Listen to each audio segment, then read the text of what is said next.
Hello and welcome to the Nonsense Chronicles. This is Doug Sashry, and as always, I'm joined by Rob Mendiola. Hello, Rob. Hello, Doug. A Sunday broadcast. At the studio. That's right. Yep. Makes it easier. Monday, I don't have to come here with you with 20 piles of stuff working at 6 p.m. Oh, that's right. It's Sunday. It is. It is, yeah. Off day podcast. Off day. Well, kind of off day. Yeah. You. What are you doing? You rehearsing today? Yeah, we got to, after we're done here, I'm going to head out back to Cypress and go practice. Because y'all play on Sunday, March 10th. For the benefit, Godfather Fest. Yes. And we're talking to somebody who plays on Saturday, March 9th. The 9th. Who we got, Doug? Well, this band has not played a gig since, I think, 2022. Correct. Wow. And today we have Larry Gilstrap and Kris Wood of 12 Years Driven. Welcome, guys. Appreciate it, man. Thanks for Gentlemen. having us on. Chris is nonverbal. Yeah. I'd never had the opportunity to meet you guys, so Yeah, first time face pleasure to face. meeting you. Yeah. Yeah. Yeah, for sure. Yeah, we've done a lot of stuff. When I started going out and see music in Deep Ellum, I've told that story kind of before. I just couldn't stand there and have a conversation with these guys. They were Rivethead Steve and them were loading in, so I started helping. So that's how that kind of got So you became started. 12 Years Driven roadie. So when I got in Houston, no, I'll tell you the actual story about this and about the person that's sitting across from me, just to let them know what kind of guy Here this we go. is. This is where he's going to throw me under the bus. And then we have a lot of throwing under the bus. under the stories. tour bus. But I've been working out. My back's strong today. oh man, one of our mutual friends said, because I was always going to Dallas to see music, and said, Doug, you ought to meet this guy. I think you'd really like him, and you really like his music. And her name is Barbara Trigg. I'm always pronouncing. I call her Trigg. Yeah, see, when I knew Barbara, this is before she she got had married, changed her last name. It was Lockhart back then. Yeah, Barbara Lockhart. Yes. But she suggested. So eventually, Larry and I reached out and talked a little bit. But I had never met him yet. So eventually, we were going to be at the same venue to see a show. We were going to see, was this Drowning Pool and Hell Yeah? Yes. Also known as the gas leak Correct. show where it was evacuated. And the woman Oh, wow. comes on stage and says, everybody evacuate the building now, which in a post 9/11 world was not the way kind of to say it, but she, panic, run for the door. But what it was I told Larry, hey, I'm at the show. You get a chance to meet. No, he big timed me and said, yeah. Maybe I'll try and get around to seeing you. And he says that big time. And mind you, there's several thousand people at this show. Right. He might as well have said, hey, we're at the Woodlands Pavilion. Meet me on the lawn. Yeah. Right? Like, good luck finding him. Good luck. Yeah, and then later on, when I was side of the stage taking a video, he got back on me and said, "Well, whose fault was it now?" Yeah. But eventually, we did. We went to Concert Pub North, and that's when we first started chatting. Yeah. And the Dumb Zone in Dallas has asked this, and one other person, 2 different podcasts that I've been on have asked, hey, have you ever seen this before? And it's your boy Riff Raff with a can of Tony Satchery saying, shenanigans. Yeah. So that's what I told people back at the office and back home and other people that, oh no, the Houston music scene, there's a select group of people that call me shenanigans. Oh, wow. That's my name. So yes, I have seen that video. Now, the funny thing was the show that he came to of ours in 2016, we met at Concert Pub North, right? So for probably about the next 2 years, I didn't make the connection that Doug Sashry, Tony Sashry, right? Yeah. Clueless. Oh, wow. Right. That didn't come out till like later on. And I think it was when we all went down to Orange Beach. You invited us down. And that's kind of where I figured out. No, it was, Yeah. no, because when y'all did the CD release. the CD release, I was there and I cooked. Oh, yeah. That was 2017. With the Oh, little okay. I didn't realize that. gift That's when I bags. took, when I was, for a brief period of time, I was in 12 Years Driven and I replaced Kris. We have video photograph. Yeah, proof. we have photographs of the Okay. band together for that, but Nice. somebody didn't show up on time. Uh-oh. Yeah. our CD listening party. Yeah. Oh, wow. Okay. Yeah. He's like, I don't need to be there. I'm on the record. It's Yeah. all good. I already heard it. Yeah. He's got the credits. A bunch. A Yeah. bunch. But yeah, that's how we became fast friends. They're people that I like hanging out with. I like the fact that Larry is a lot like me. He's very bottom line. Like, don't give me 20 steps. Where we going to be at the bottom? That's what I want to know. Let's get to it. Everyone's really excited about you guys coming back for the benefit, you know. I appreciate that because, you know, the way this whole thing sort of came together, and I'd be remiss if I didn't at least first and foremost acknowledge Dave and Morgan Sullivan. Yeah, they're great. Morgan called Rob, our vocalist, right, out of the blue, I guess, when this whole thing was being put together, and asked him if we would come out, you know, play. Frankie had mentioned us, blah, blah, blah, right? And so he gets off the phone with her. He calls me, and he's kind of explaining the whole thing. And in the meantime, she's putting him and I in like a group chat on Facebook Messenger or whatever. And before he even kind of finished explaining, because I had already seen the stuff on Facebook that they had posted and whatnot, I said, look, man, whatever you want to do, I'm in. There's no conversation about it. You don't have to explain it. Yeah. Whatever you want to do, I'm in. Very cool. Right. So I let kind of him and Morgan take it from there. And in the meantime, I text Kris, hey, man, you know, we're being asked, because at this point, like you said, we hadn't played since, I think, October of 2022. So this is almost 15 months later. And since the four of us had been in the same room playing music. And so I text Kris. I'm like, yo, hey, this is what's going on. You want to play Frankie's Benefit?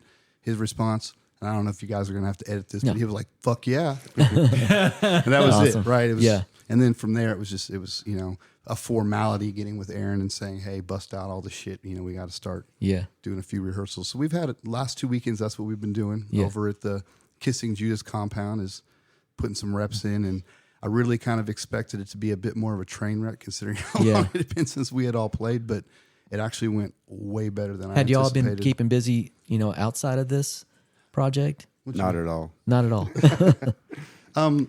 Once we had done that last show as 12 Years Driven, Kris and Aaron and I had worked on another project that we had worked on kind of during the COVID, you know, scenario where nobody was really gigging and whatnot. But by the time we got to about May last year, you know, there was just some things that a couple of us needed to spend some time away from music, you know, focusing on. So kind of let our studio go. And of course, we're all real friends. We're not just bandmates. So we constantly get together and go eat lunch and talk and text and, you know, do all that sort of stuff. So even though the music wasn't necessarily a part of it, the friendships, you know, are there. So it's not like we're complete strangers, you know. So good. Musically, nah. I mean, jamming in the bedroom, you know, just keeping your chops, you know, kind of sharp is about as. Oh, I guarantee you could have asked me that question. I would have said that they could get Rob to do it, it would get done, because Larry, at least on the days that he's not working, he has a wall of sound room. And he goes in there, and I promise you, he plays I know he plays every week. Oh, yeah. Yeah. For sure. Yeah. Cool. Very cool.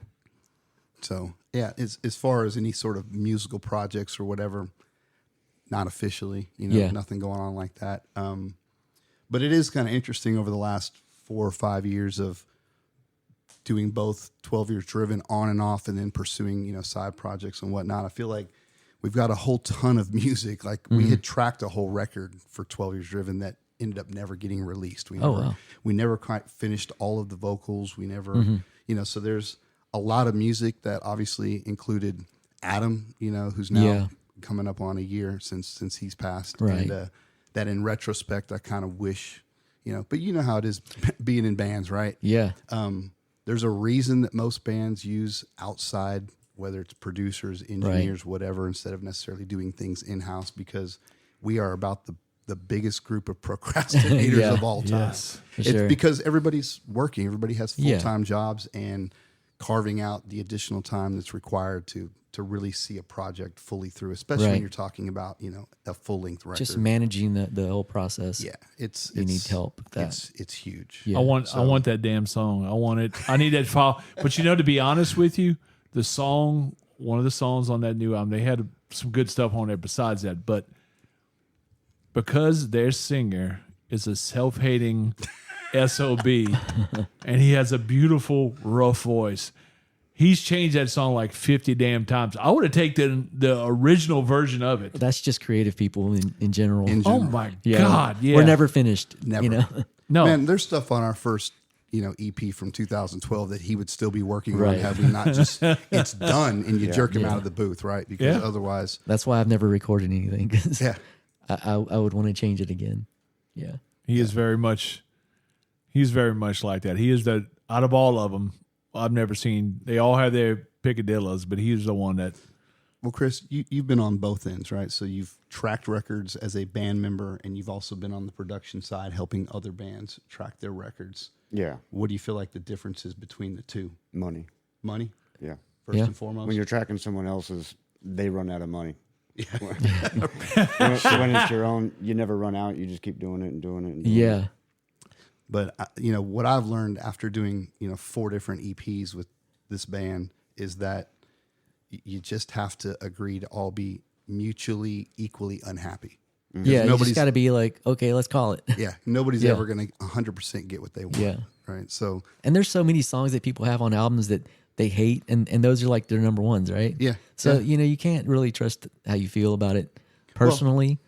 You just got to do what you do, and hopefully somebody connects to it. well, in that last record, we're coming up on 7 years since the last EP came out. And one of the tracks that was on it, Invisible Me, when we were going through the tracking process, we were listening to those, first couple versions that came off. And I'm kind of like, I don't know if this song's going to actually make the record, because it needed a lot of polishing at that point.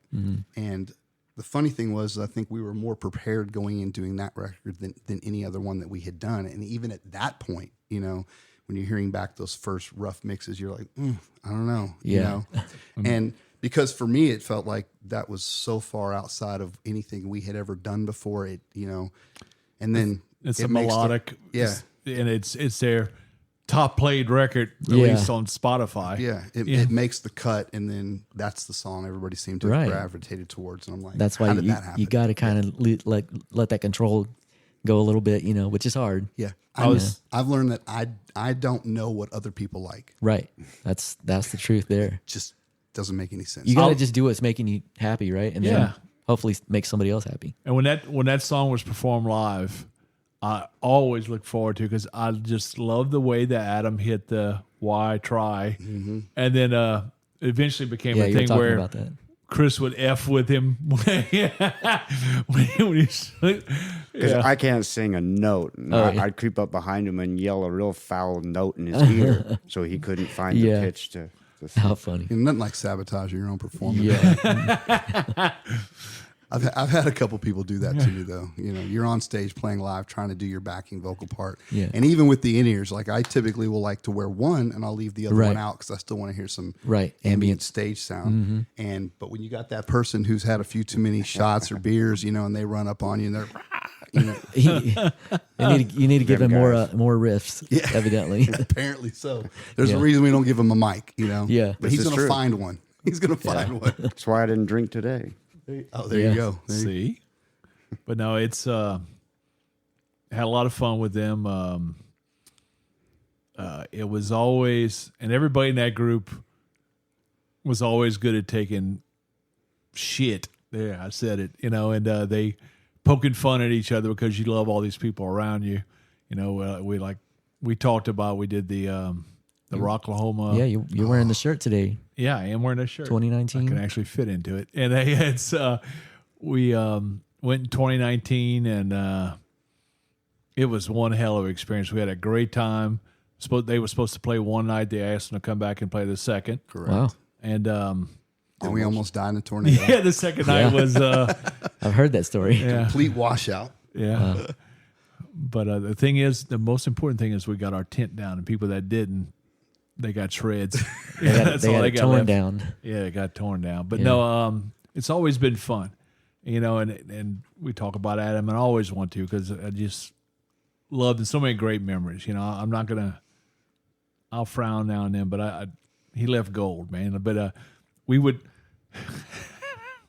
me and Larry are sitting outside the trailer once, and I forgot who was taking it. What's your boy? What band? What's the name of that band? The Ryans. Oh, Broken Valor. Yeah, I think they were going to use the trail, or they had just used it, or maybe they were going to use it, and so Robert was inside with Adam, and they were trying to put the lights on and get it all nice and stuff. And here, me and Larry just sitting outside, just kind of like nodding, like you're doing a good job. Yeah. And I started taking a video, like we're supervising, and you could just see Robert's face inside, just saying, "You sons of," just starting to turch. Yeah, we're not the two mechanically inclined individuals, so we're going to supervise the ones who are, make sure they get the job done correctly. Yeah. Hence where the on time thing, and you're late, and And we write you written up. and all that good stuff. We stayed in that house, and we're in Broken Bow or Broken Arrow. Broken Arrow. Yeah, we're there, and like in the morning, and I got a chair and a wooden chair. I flipped it around and sat backwards, and then got my little clipboard out and said, "Adam, come here." Oh, that's what you grabbed the clipboard. Yeah, that's what I did, because I'm got being you. a smart ass to him about that. But yeah, we had some fun with it. I got some pictures of all that stuff. Oh, cool. Good food that trip. Yeah, you did a lot of cooking that trip, cooked? man. I can't even remember, but I'm assuming I did. Yeah, I do remember bringing a pot and something cooked, but I can't remember anything else about that. Yeah, that trip was logistically challenging. Yeah. Because you're not staying where the actual festival is being held unless you're camping, right? Yeah. You're not finding anything within 45 miles of that place that's We're available in no almost hotel. in Tulsa. Yeah. Wow. So we ended up, finding this like 4-bedroom house on Airbnb, and we rented that for, I think it was 3 days, because we went up. And so we're driving back and forth to the festival every day, and there's hundreds of thousands of people there, and it's such a nightmare. That is tough. Yeah. It's such a nightmare. A lot of work physically. I'm going to Gettysburg for a concert with two of the bands that we're doing stuff with this July, and the nearest place to stay is like the same distance. Yeah. But we were going back and forth at that festival, and man, it was, I mean, just with the weather, everything, it was nuts. And then Rob's wife, I'm driving the wives to the show. The guys already left, so I get to hang out a little bit lazy. I get to be a little lazy, so that's good. And That's what he calls it. That's what he calls good. look, I said it. I admitted to it. I'm guilty. But Rob's wife loves every animal ever put on this planet, and she would see story. because they had flooding, so they'd have all these box turtles, and they'd either be flipped over on their side or on the side of the road.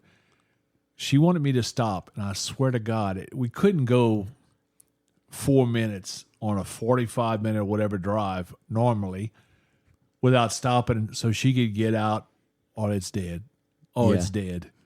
Oh, it's dead. Oh no! She did save I thought this was one. gonna be a happy She did story. save one, but no, like on the rest of the way, I was thinking to myself, I'll go every time. I'll do whatever I have to do to work to go early, but I will not stay behind. Again, that was a bad decision. You think about it though. They have now moved that festival, right? It's not. No, Memorial they Day moved it weekend to fall anymore. now. So you're talking May, Tornado Alley. Yeah. Right? The weather is so unpredictable that time of year. Now they've moved it to Labor Day weekend, and it's scorching hot. Yeah, that's so no hot. matter when they've tried to hold that festival, there's people complaining about some sort of element involving the weather one way or the other. Yeah, it's going to be one way or the other. Yeah, you're never going to make anybody happy. Yeah. No, that's why when the wife is talking about going up to meet me, and I think this year with our uncle, they like to go to different stadiums. I think we're going to go see that week. We'll go to and see the Pirates play. I think they're playing the Mets. But I told my wife, I said, chance to get out of Houston in July? Count me in. I'm out. Yeah. Just real quick. Yeah. Because it's brutal hot. But no. So how many rehearsals we have left before? One Next more. weekend. Y'all did sound really good. Rob's voice sounded like refreshed. Man, I guess 16 months off will do that. Yeah. It's good to step away sometimes. Yeah. So that again, I kind of expected like that first rehearsal to be kind of a train wreck. We had a few. I did my part. I mean, to make it a train wreck. Yeah. Of course you did. Pulled hard on that park brake. But no, it went much more smoothly than I had anticipated. So a lot of confidence. So you feel more invigorated, I guess. Yeah, man, it's ready to go. Ready to go. Yeah. Yeah, Go up there. Go ahead. No, get up there and do what we do. You're playing the same day Kissing Judas is, right? Yeah, they're playing right before us. Oh, cool. So that's going to be really cool. Yeah, I want to go so bad. Are you going to be there? And I will be there. Yeah. Yeah, We should all be there. Yeah. I'm going to be there for all 3 days, but there's certain acts I definitely know I will not miss. And yours, theirs, Dave and them, and there's some others I won't. I think Lucid's playing too. Yeah, Lisa's playing after us Sunday sometime. Yeah, so I mean, I'll be there. And anything we can do for Frankie, he's been so good to all of my friends in the Houston area. Stories about Frankie. I don't even know where we start. We can start in Colorado. Yeah, start with that. Go ahead. Well, we was playing with Kissing Judas up in Denver. That's right. Pueblo and Colorado Springs. And I think Dave flew Frankie out there. Yeah. So he hung out with us doing all that. He showed up in a limousine. That's right. Sure did. I've seen pictures of that. Yeah. It was great. Played Thursday night in Denver, and he rolls up in the limo with all the wives and the girlfriends, right? He looked like a true mobster, right? Straight up. I mean, you talk about Godfather. It's some gangster shit. We should have had a camera crew when they rolled in. But, man, if you've ever gotten to spend time with Frankie away from the club, Yeah. 4 daughters, obviously, right? Truly is a family man. He was, he's up early in the kitchen cooking breakfast every day. I mean, he's very cool. A good a guy is my first interaction with him, because I played music in bands, and so did Kris, all through the early mid 90s, and by the late 90s, I had kind of gotten out of it, took some time off, didn't kind of get back into it until 2010. We didn't play our first show until 2012. Mm-hmm. Frankie, at that point, I don't have any connections left in the music scene, right? I'd been out for 12 years. And so we played our first gig at the 19th hole.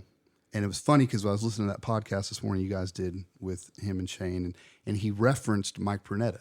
He did. Mike Prunetta taught me how to book nationals and so on and so forth. Yeah, and I didn't know all that. That was kind of cool. I've known Mike and the guys, Mad Sons used to be Hollister, since the early 90s. I've known all those guys, Jason, Jerry. Yeah. And Mike was the guy that put us on for us to do our first show. We played with Hollister Fracas. That's right. Okay. Yeah. Cool. So I ran into him like the November before. I think we went to see Tesla, and I ran into him at the House of Blues. And he's like, "Hey man, we got a show coming up in February. I heard you guys got a new band, because at the time the drummer was different. Blah blah blah. And you guys want to be on it, man? You're on it." And on the outside, I'm playing it real cool, right? Yeah. But on the inside, I'm like, holy shit, we're going to get to play a show, right? And man, I'll get back to you, man. I'll let you know, kind of thing. And same way I would do Doug, just rock star him up, Yeah. So we end up, at the time, I think we had written 7 songs. We didn't even have enough to have a whole set, but it was 3 months away, you know? So we do that first show, but nonetheless, I start kind of like checking out all the clubs. Where else is there to play in Houston? Yeah. And sent Frankie an email. I mean, that's how far back this goes, right? It's like, I'm going to send him an email off their website and we'll see what happens. And he emailed me back, and I'd never met the guy. And he was like, absolutely, man, let's put a show together. And I thought, this guy doesn't know me from anything. I might bring 3 people, but he's like, let's do it. Yeah. And it's not this come play on a Wednesday at 6 p.m., kind of stuff. Right. And so our second show was with Frankie over at BFE. Wow. And I think he was still, it wasn't called Forget About It, but it was up the street. I can't remember what the name was. We had Forget About It up at Jones, and then you had Forget About It 2 that was over on Highway 6. Right. That one I think was only open briefly. Yeah. So, and ironically, Frankie's the guy that hooked me up with John. Okay. So, I get to know Frankie. I had seen that they were doing some nationals here and there, and it's probably way too early in our foray into the music scene to be talking about nationals. But and he's like, hey, call this guy John. He's a guy that we work with. The funny thing about John is I call him, right? And again, we've only been playing a handful of months. John picked up the phone, and I'm like, hey, John, this is Larry from 12 Years Driven. And he was like, hey, man, what's going on? It's been a long time since we talked. I've never spoken to this guy before in my life. And he's in John mode. Man, he acts like he's known me forever. And, and to that very moment, he swore that we had known each other. Yeah. And I'm like, I've never met this guy. I've never talked to him. But he insisted that we knew each other. But that's John. That's right? John, work mode all the time. Always. He had seen you somewhere. Yeah. And John was, that first guy that gave us a shot at doing nationals, in cool. Houston. Yeah. So we owe those two guys a lot. Yeah. You know, so when we get this call about Frankie, For sure, yeah. I mean, it's a No question, no-brainer. right? Yeah, no, Yeah. none. I agree. So, you know, we jump on, you know, you step up. Yeah, they have told people, and you know, when I was up in Nashville last week grabbing some stuff, and they were talking about. I told somebody, I was explaining this. I said, like, there's a benefit every 2 minutes for something, and they all look, they're all important in their own right. And I think I made a point to Larry and them years ago, and especially to the Sullivans, that bands should take turns. You play part of one, but you know, let everybody get a chance to play a benefit. Don't let it always have to be the same bands that are doing it. You know, benefit or festival, or Yeah. it doesn't always have to be a money Charity cause. raising, Yeah, yeah. right. I mean, just like we did the fan appreciation, we rotated the bands. Yeah. Yeah, and I was telling him, I said, I'll give stuff in baskets and stuff, and I always do. But I said, this is different, and John was different. Not that anybody means anything less, but these two guys to me, because the way they've treated my friends and the way they've always been to me. Let's hit the road and go collect some stuff. Yes, that's what we've done, and we've been. Yeah, it's such a focus on just local, you know, bands and supporting that.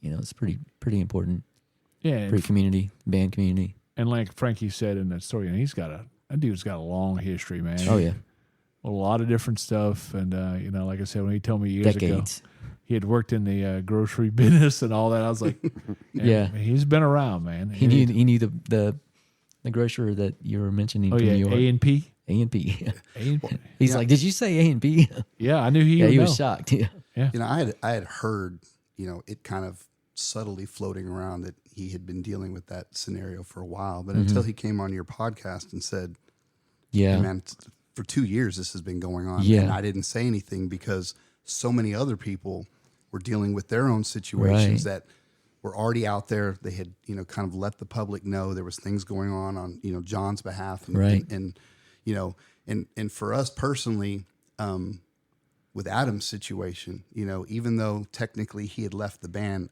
Adam's been a dear friend of mine I've known him since he was a teenager, you know, And I think, 3 decades. Wow. and to interrupt you real quick, but I think I'm almost positive Larry told me, I'm keeping his shit around because I know he'll be back. Because Man, there was a lot of instances that, I mean, November before last, he had posted up, I think this was 2022, he had posted his guitar cabs up. And I think by then he had liquidated all of his. that's right. That's what you told Sold me. all his guitars, sold, you know, his amps, everything. Because Yeah. he's that kind of guy, right? It's like, Yeah. if I'm not doing it, it's all going. Yeah. You know, because he's another one. I'm either doing it or I'm not. And I don't need reminders hanging around of what I used to do. Right. So he was going through his treatment. Supposedly at this point, he was, you know, it had reoccurred, right? He had been in remission. It was coming back. He needed to get some funds together. I think he had been off work for a while at that point, and he posted up his guitar cabs. I think it was the last thing that he had personally to sell. And I saw the post, and I called him. I'm like, yo, man, like, what's going on? And he's saying, you know, I got to get some money together for these co-pays I need to make when I go to these appointments. And I said, well, let me get home. Give me right of first refusal, right? Don't sell them to anybody else. I'll let you know by tomorrow morning. So I get home. I'm talking to my wife, you know, and she knew what I was thinking. I just didn't want to say it, right? And in my mind, what I'm thinking is, if he doesn't beat this thing, right, this might be the last opportunity to have something that was his. Of his, yeah. Right. So I get with these guys and I'm like, yo, man, let's throw the money at this thing. We'll take these cabs up to the studio. And when he kicks this thing's ass, we're just going to give them back to him. Right. That was the intent.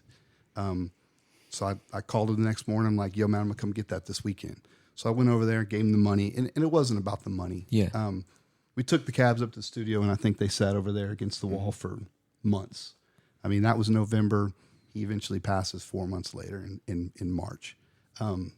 So I took them home, and they have been sitting stacked in my music room this entire time. Mm-hmm. So we get this call about the benefit, right? And I'm like, shit. You know, it's been almost a year. I'm still not over it. Yeah, Oh, I know it. it's tough. Yeah, people still remembering him. They'll talk about him. But guess what? A part of him's going to be at that show, isn't it? Yeah. Well, I decided for this show in particular that I was going to put together the rig that he would play. Oh, cool. Oh, wow. So Very cool. his cab, the 6505 Plus is what Yeah. he used to play. It's not his, but I have one, right? Yeah. He's notorious for playing single cut red guitars, whether it's LP style or Tele style, right? Yeah. So I've got a single cut red LTD, EC Nice. 1000. I can't do his effects. I got to have my own pedal stuff, right? Yeah. But it's what he would play. Yeah. And that's very what cool. I'm going to play at the show in honor of him. That's awesome. Yeah. Very cool. Hey, I did not know how much. I mean, I knew he loved the guy, but I did not know that backstory as much as when Larry was so easily giving his eulogy, which I know was gutting him. It was like drinking Clorox the whole time. I God, I cried every time I heard I know. That's I know. tough. But it was a good story. I mean, it was very deep. And our lifetime is, look, whether we like it or not, we're going to leave, all of us. Yeah. But it's built by stories about people that are around you that, like I say, you collect.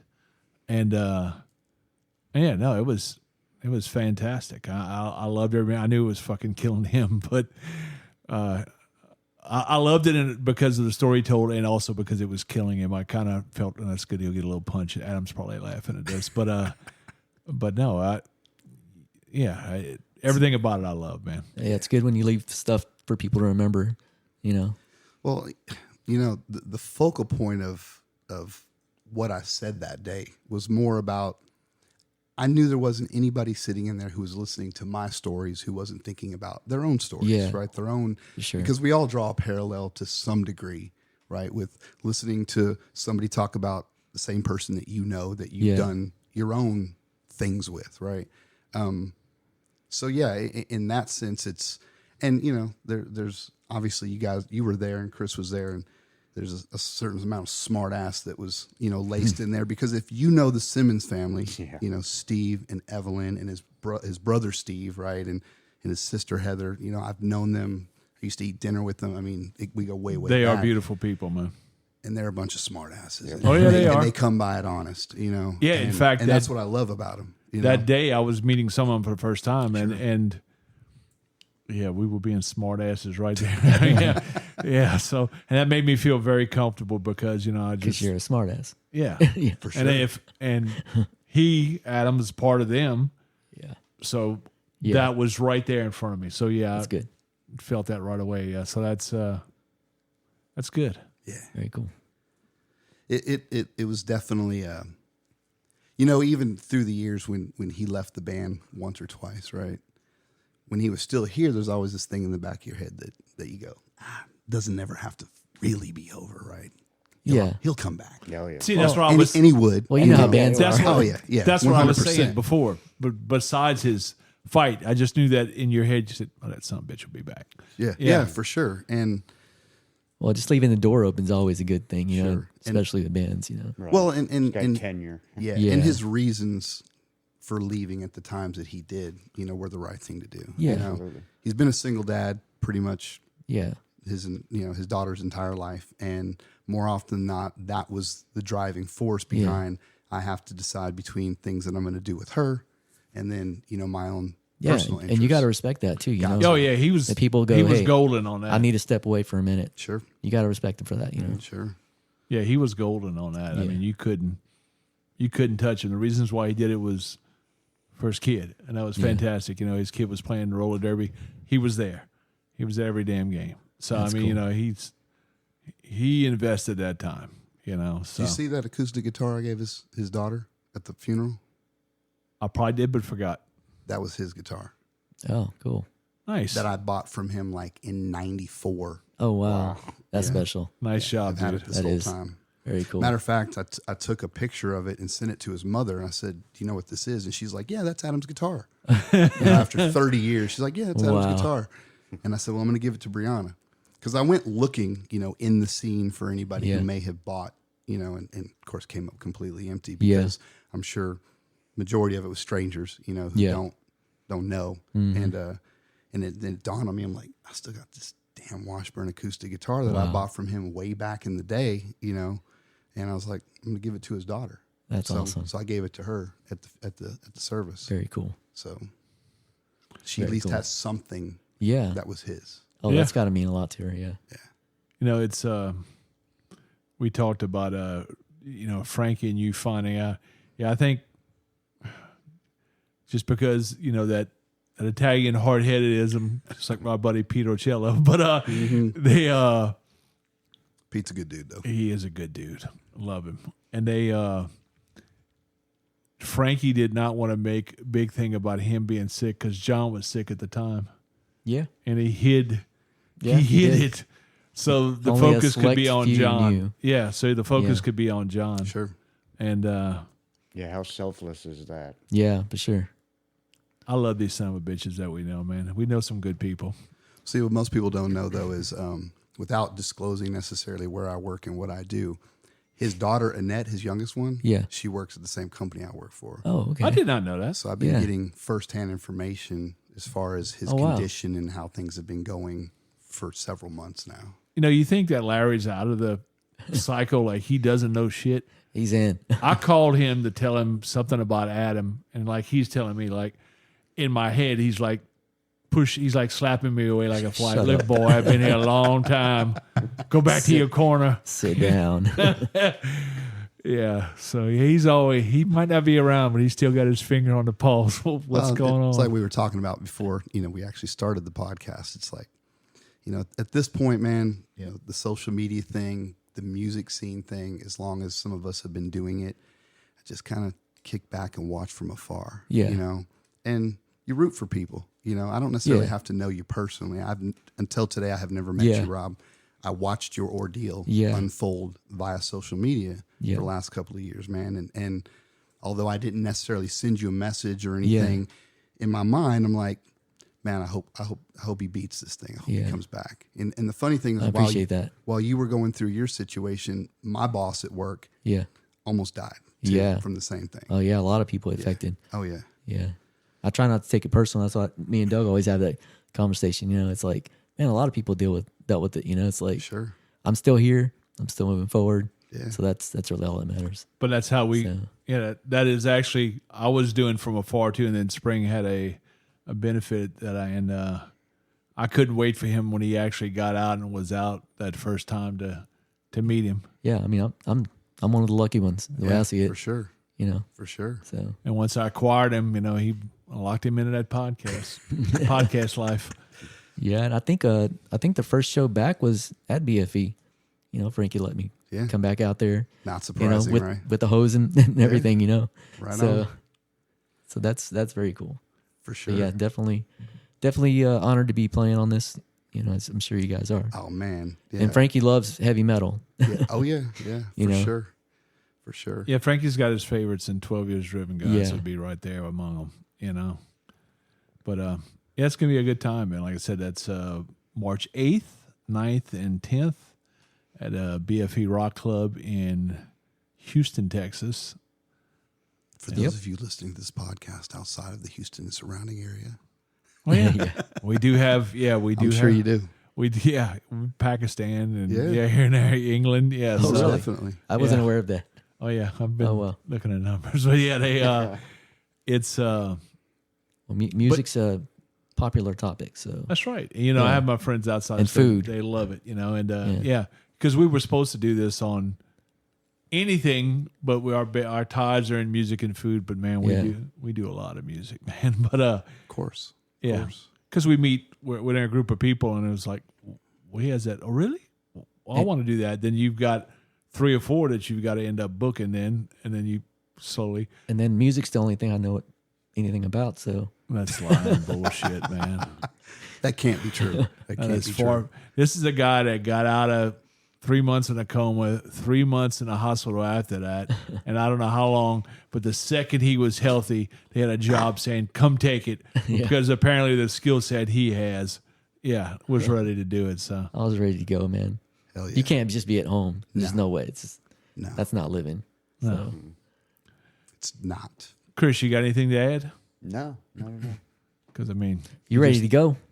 No, I'm just chilling. That is very much him. You're ready to go on the 9th, though. Oh yeah. You ready? Yeah. And I think how he will appear is how he has appeared at most. I think I think they are having a back line though, right, or something. Is that true? Correct. Okay. Correct. So that you're gonna still be able to bring your gear and all that. Well, they said, you can use your own gear, but it has to get on and off in the allotted 15 minutes. So not a big because deal. of the set changes and whatnot. Yeah. But I mean, man, I'm a simple guy. Pedal board, slap it down, run 4 cables, plug it in. Right, Let's yeah. go. Let's go.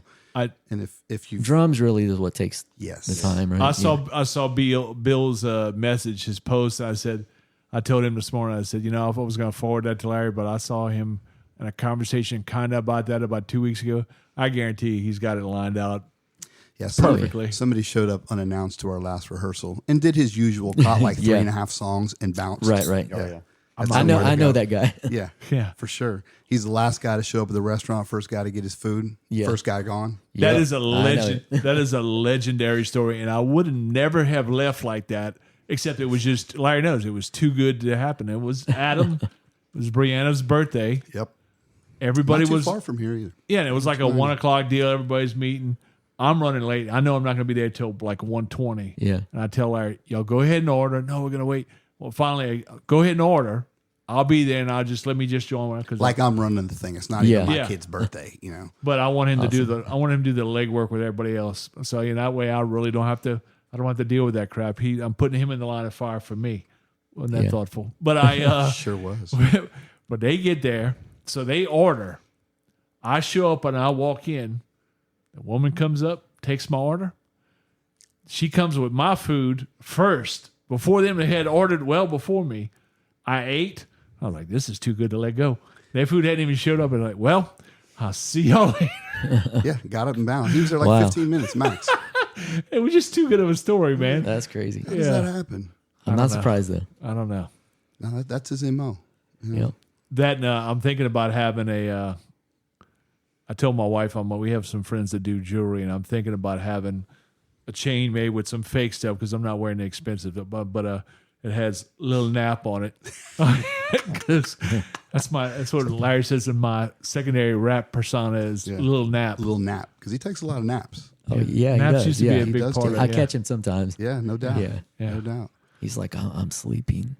Yeah. Well, hopefully this benefit coming up here in a couple weeks. I mean, like you said, it seems like every 2 minutes there's a benefit for something, right? Somebody all have their. But cause you know of, what? Houston always shows up, man. I was about to say, man, if this is one of those things you're like, yeah, I'm going to try to make it by if I can, man, just put Just it on be your there. calendar. Yeah. Even if it's you dropped in for 15 minutes, Yeah. if you pull a Doug and you're just in and out in 15, Yeah.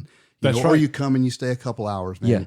At least do that. I think we'll see a lot of that. Just people flowing through and in and out. There's Frankie's gonna be auctions and stuff. Oh yeah, I think that Saturday night at 9 it's going to be a Yeah, live let me- auction at 9. Yeah, let me tell you, we have gotten some friends across the country to sign Yeah, some a lot of good stuff. stuff. Yeah, there will be some great stuff to be had. Yeah, Most definitely. But yeah, man, drop in. Frankie's given 3 decades of his life to this music scene, Yeah. and has helped countless bands yeah. get their foot in the door, right, and start gigging and whatnot. And I think that's the least that we can all do. I'm looking forward to seeing all the faces. Yeah, Well, we're no not doubt. the only band coming out of retirement for this. No, there's several. But I think that is a testament though to Yeah. To Frankie, Frankie, yeah. who he is, how people feel about him.